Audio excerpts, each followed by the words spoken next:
بسم اللہ الرحمن الرحیم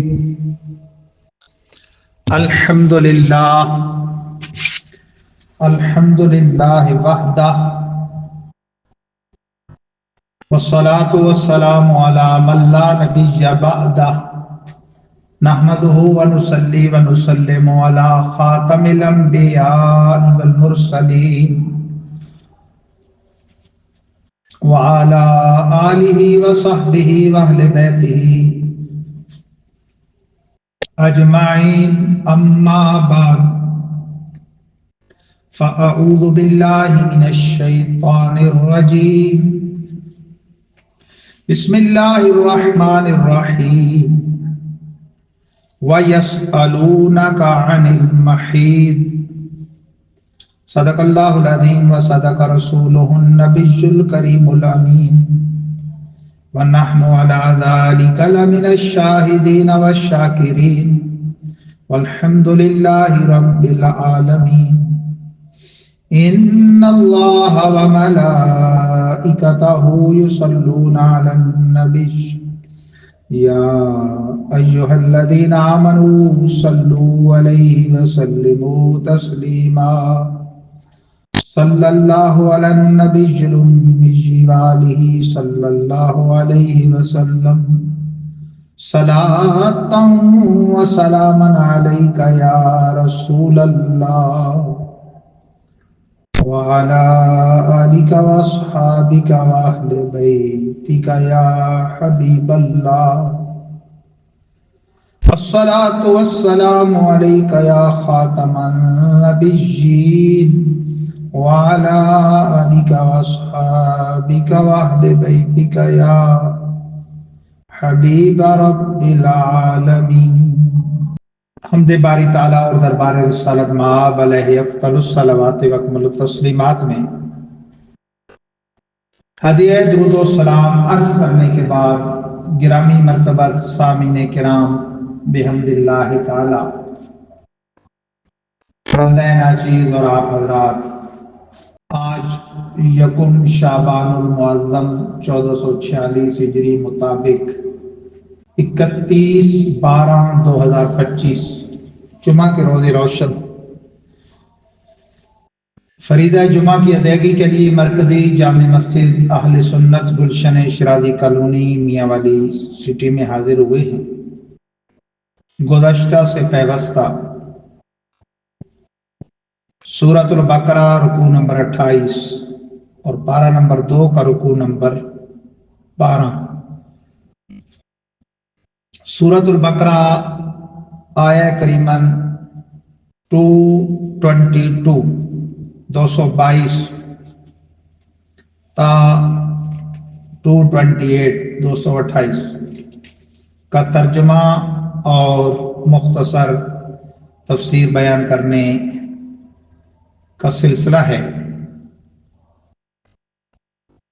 احکام قتال، حج و عمرہ،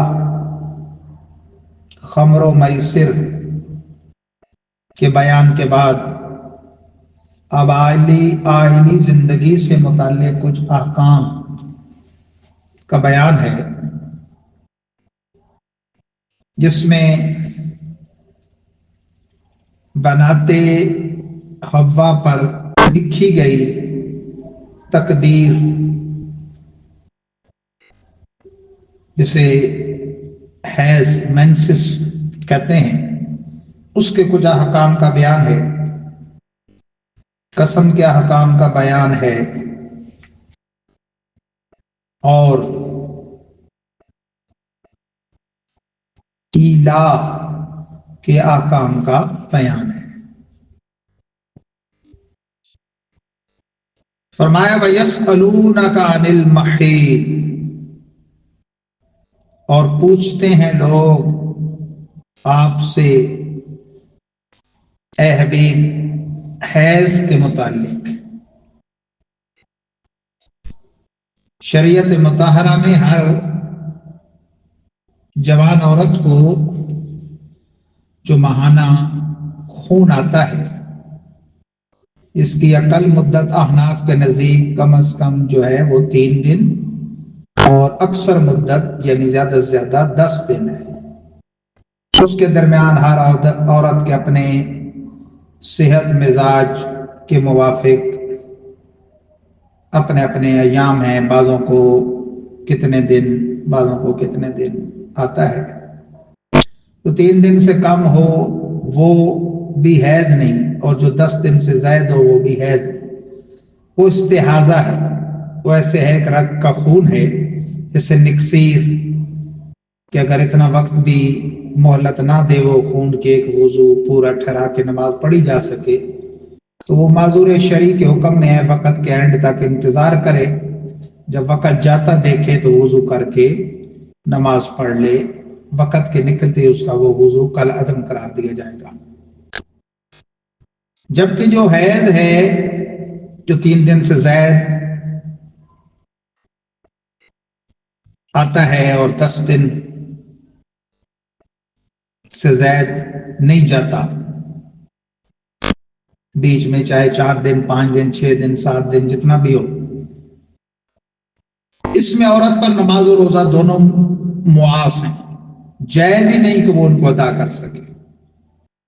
البتہ روزے کی قضا چونکہ آسان ہے کہ اگر بالفرض 10 دن بھی رمضان کے نکل گئے تو پھر اس کی قضا کرنے کے لیے 11 مہینے موجود ہیں، لیکن نماز کی قضا بھی نہیں کہ اس میں دشواری ہے. اگر ہر دن مثلاً 10 دن کے حساب سے 50 نمازیں رہ جائیں تو بقیہ 20 دنوں میں ان کی دشواری یومیہ 5 نمازیں اور پھر 50 کی دشواری مشکل ہے.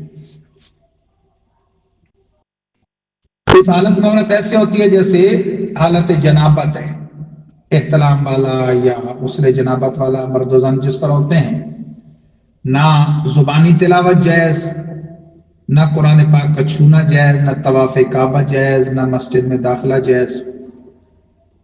مرد و عورت کا باہم اختلاط، اس کا کیا حکم ہے؟ فرمایا قل هو اذن.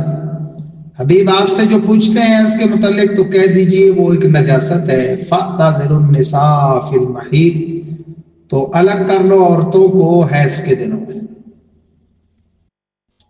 نہ تو یہود کی طرح کہ بالکل ان کا منہ دیکھنا بھی پسند نہ کرو اور الگ کہیں کال کوٹھڑی میں ڈال دو، اور نہ نصارہ کی طرح کہ اور دنوں سے پڑھ کر الٹا حیض کے دنوں میں وہ رغبت کرتے اور جماع کرتے.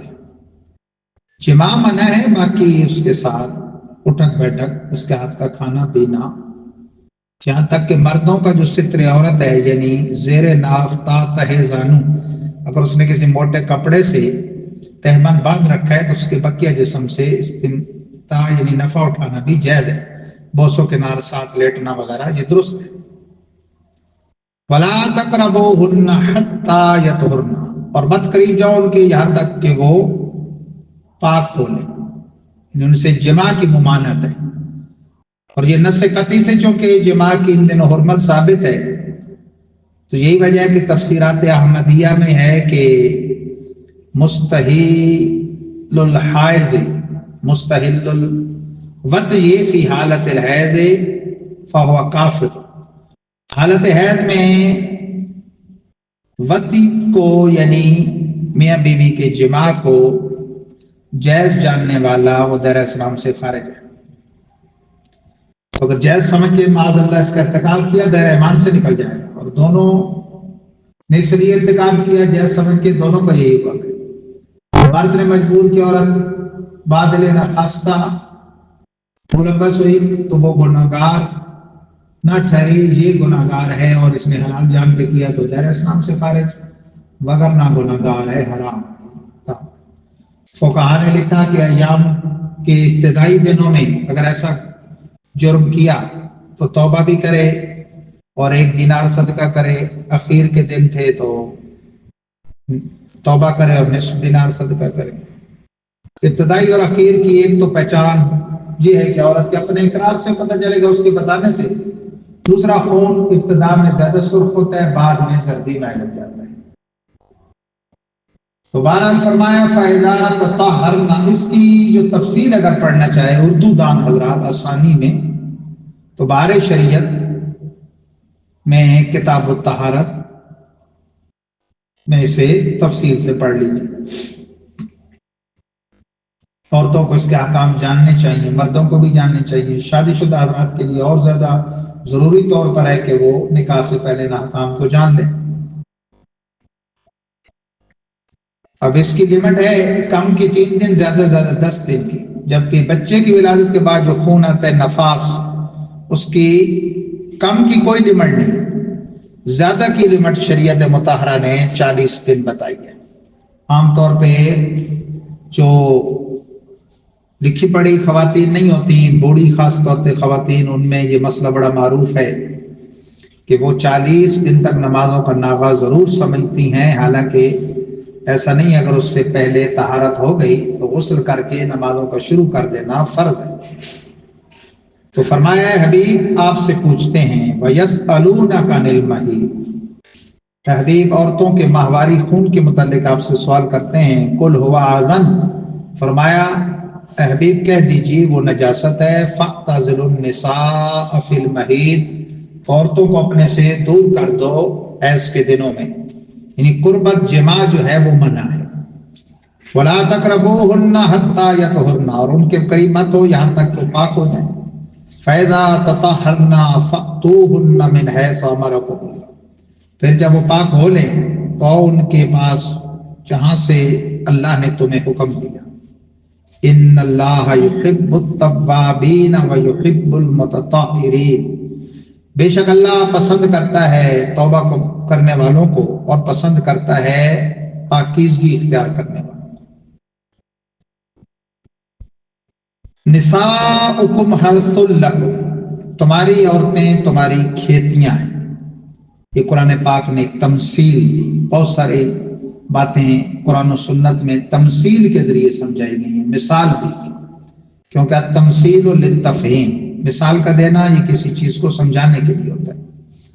فَأْتُوا حَرْثَكُمْ أَنَّىٰ شِئْتُمْ، تو اپنی کھیتیوں میں جیسے چاہو، یعنی کھیتی جو کہ تخم ریزی کا ذریعہ ہے اور اولاد انسان کی اس کھیتی کا گویا پھل ہے، تو اللہ تعالیٰ نے ایک فطری طریقہ رکھا ہے، تو معاذ اللہ ثم معاذ اللہ غیر فطری طریقے پہ اور اپنی حلال زوجہ سے بھی غیر فطری طریقے پر جمع کرنا وہ شرعاً ممنوع۔ وَقَدِّمُوا لِأَنفُسِكُمْ، اور نیکیاں آگے بھیجو اپنی ذات کے لیے، یعنی جو بھی آدمی اچھا کام کرے، نیکی کرے، کل قیامت کے لیے وہ ذخیرہ ہے۔ وَاتَّقُوا اللَّهَ وَاعْلَمُوا أَنَّكُمْ مُلَاقُوهُ، ڈرو اللہ سے اور جان رکھو کہ بے شک تم اس سے ملاقات کرنے والے ہو، یعنی قیامت کے دن ہر ایک کو رب العزت کے حضور وہ پیشی تو ہے۔ وَبَشِّرِ الْمُؤْمِنِينَ، اور خوشخبری دو ایمان والوں۔ وَلَا تَجْعَلُوا اللَّهَ عُرْضَةً لِأَيْمَانِكُمْ، اب یہاں سے قسم کا مسئلہ بیان ہو رہا ہے، فرمایا کہ مت بناؤ اللہ کو عُرْضَةً لِأَيْمَانِكُمْ، ایک ہے ایمان، ایک ہے ایمان۔ ایمان یمین کی جمع ہے، یمین کہتے ہیں عربی میں قسم کو، پھر اس کی 3 قسمیں، یمین لغو ہے، یمین غموس ہے، یمین منعقدہ ہے۔ یمین غموس یہ ہے کہ ماضی کی جھوٹی بات پر قسم اٹھائی، اپنے طور پہ کچھ سمجھ کے کہ ایسا ہوا تھا قسم اٹھائی، حقیقت میں اس کے خلاف تھا۔ جان بوجھ کے اگر جھوٹی قسم اٹھائی ہے گناہگار ہے، توبہ کرے، لیکن اس پہ مالی کفارہ نہیں۔ یمین غموس یہ ہے کہ مستقبل کی جو ہے وہ قسم کھائے، اور یمین منعقدہ اصل میں جس پر یہ ہے کہ وہ قسم کھائے مستقبل کی، لیکن وہ پھر توڑ ڈالے، اس پر کفارہ ہے۔ ہاں اگر وہ کھائی ایسی بات کی کہ شریعت نے وہ کام کرنے کا حکم دیا تھا اور اس نے کہا کہ اللہ کی قسم نہیں کروں گا، پھر تو اسے حکم ہے کہ خود توڑ دے، کفارہ دے دے۔ لیکن اگر وہ کام ہی غلط تھا اور اس نے قسم اٹھائی نہیں کروں گا اور پھر کر ڈالا، تو اب وہ قسم تو درست اٹھائی تھی لیکن توڑ دی تو کفارہ ہے۔ 10 مسکینوں کو 2 وقت کھانا کھلانا یا ان کو متوسط قسم کا ایک جوڑا دینا۔ اگر اس کی مالی استطاعت نہ ہو پھر لگاتار 3 روزے، یعنی ان میں اختیار نہیں کہ وہ کر لے یا یہ، پہلے وہ مالی کفارہ ہے، اس کی استطاعت نہیں تو پھر جسمانی کفارہ ہے 3 روزے لگاتار۔ جیسے رمضان کے روزوں میں تو اگر جان بوجھ کے توڑا تو اس کا الٹ ہے نا کہ پہلے وہ جسمانی کفارہ ہے کہ لگاتار 60 روزے، اگر اس کی طاقت نہیں تو پھر مالی کفارہ ہے۔ یہاں یہ کہ پہلے مالی کفارہ ہے قسم توڑنے میں، اس کی استطاعت نہیں تو پھر وہ جسمانی کفارہ 3 روزے لگاتار۔ ان تبروا وتتقوا وتصلحوا بین الناس، یہ کہ تم نیکی کرو اور تقوی اختیار کرو اور اصلاح کرو لوگوں کے درمیان۔ واللہ سمیع علیم، اور اللہ سننے والا جان۔ تو فرمایا کہ اللہ کو ڈھال مت بنو اپنی قسموں کی، یہ کہ تم نیکی کرو اور تقوی اختیار کرو اور اصلاح کرو لوگوں کے درمیان، اور اللہ سمیع علیم ہے، یعنی وہ تمہارے دل کے بھید اور دل میں جو بات کہو اس کو بھی سنتا ہے اور جانتا ہے۔ لا یؤاخذکم اللہ باللغو فی ایمانکم، نہیں مواخذہ فرمائے گا تمہارا اللہ تمہاری قسموں میں جو لغو ہے اس پر، یعنی کہنا کچھ چاہتے تھے کچھ کہہ بیٹھے، یا استرار میں کیفیت میں پریشانی میں منہ سے ویسے نکل گئے۔ ولیکن یؤاخذکم بما کسبت قلوبکم، ہاں ان پر مواخذہ فرمائے گا جو تمہارے دلوں نے جس کا کسب کیا، یعنی تم نے خود ارادتاً، جو جیسے میں نے مثال دی یمین منعقدہ، مستقبل کے کسی کام کے نہ کرنے کی قسم اٹھائی اور پھر وہ کر ڈالا تو اس پر وہ پھر کفارہ ہے۔ واللہ غفور حلیم، اور اللہ بخشن ہار مہربان ہے۔ تیسرا مسئلہ اس رکوع میں ایلا کا بیان کیا۔ ایلا یہ ہے کہ پہلے دور جاہلیت میں لوگ بعض ایسا کرتے تھے، استغفر اللہ، قسم اٹھا لیتے تھے بیوی سے قربت نہ کرنے کی، نہ اس کو طلاق دے کے فارغ کرتے تھے، نہ اس کو بیوی ہونے کا حق دیتے تھے۔ اسلام نے پھر یہ قانون جاری کر دیا کہ جو ایلا کرے گا تو اگر 4 ماہ کے اندر اندر وہ اپنا ایلا توڑ ڈالے تو اسے اچھی بات ہے، کفارہ دے دے، لیکن وہ قسم توڑ دے کیونکہ غلط قسم اٹھائی، نہیں تو پھر اس کی بیوی جو ہے وہ اس کے نکاح سے نکل جائے گی۔ تو فرمایا للذین یولون من نسائہم تربص 4 اشہر، ان لوگوں کے لیے جو ایلا کرتے ہیں یعنی قسم اٹھاتے ہیں اپنی عورتوں سے 4 مہینے چھوڑے رکھنے کی، فَإِنْ فَاءُوا فَإِنَّ اللَّهَ غَفُورٌ رَحِيمٌ، پس اگر وہ پورا کریں یعنی قسم توڑ دیں اور ان کے ساتھ جو ان کا حق ہے وہ پورا کریں تو بے شک اللہ بخشنہار مہربان۔ وَإِنْ عَزَمُوا الطَّلَاقَ فَإِنَّ اللَّهَ سَمِيعٌ عَلِيمٌ، اور اگر عزم کرنے طلاق کا تو بے شک اللہ سننے جاننے والے۔ یعنی سرے سے اگر ارادہ ہی طلاق کا ہو تو وہ ایک الگ بات ہے، لیکن نہ یہ کہ اس طرح قسم اٹھا لے نہ کہ ان سے قربت بھی نہ کرے اور طلاق بھی نہ دے اور انہیں لٹکا کے رکھے، تو اس کی ممانعت فرمائی۔ اب جو طلاق والیاں ہیں ان کی عدت کا بیان ہوا اسی رکوع میں، یعنی یہ سورہ بقرہ چونکہ احکام کی سب سے جامع ترین سورت ہے تو یاد رکھیں عورتیں مختلف قسم کی ہیں۔ ایک عورت وہ ہے کہ اسے طلاق ہوئی تو وہ یا اس کا شوہر فوت ہوا، اس وقت وہ حالت حمل میں تھی، اس کی عدت حمل تک ہوتی ہے، بچہ جننے تک، خواہ عدت طلاق ہے خواہ عدت وفات ہے، اور بالفعل اگلے دن ہی اس نے بچہ جن لیا، طلاق والی تھی عدت طلاق ختم، وفات والی تھی عدت وفات ختم۔ وہ جو دن مقرر ہیں وہ اس عورت کے ہیں کہ جو وقت طلاق یا وقت وفات شوہر حاملہ نہ ہو، حاملہ نہیں ہے شوہر فوت ہو گیا تو پھر تو 4 ماہ 10 دن 130 دن گنے ہوئے۔ طلاق والی جس کا یہاں ذکر ہے وہ پھر 2 قسم کی ہوتی ہیں، غیر حاملہ میں 2 قسم ہے عورتوں کی، ایک وہ جو ایسی عمر میں ہیں کہ ان کو مینسز ماہواری آتی ہے، ایک وہ جو ایسی عمر میں پہنچ جاتی ہیں کہ ماہواری رک جاتی ہے۔ اگر تو ماہواری والی خاتون ہے اس کی عدت طلاق 3 ماہواری ہوتی ہے، 3 مہینے نہیں۔ یہ کورٹ کچہریوں میں جاہل وکیل جو 90 دن کی انہوں نے لفظ سیکھا ہوا ہے، یہ بے وقوفی اور جہالت ہے۔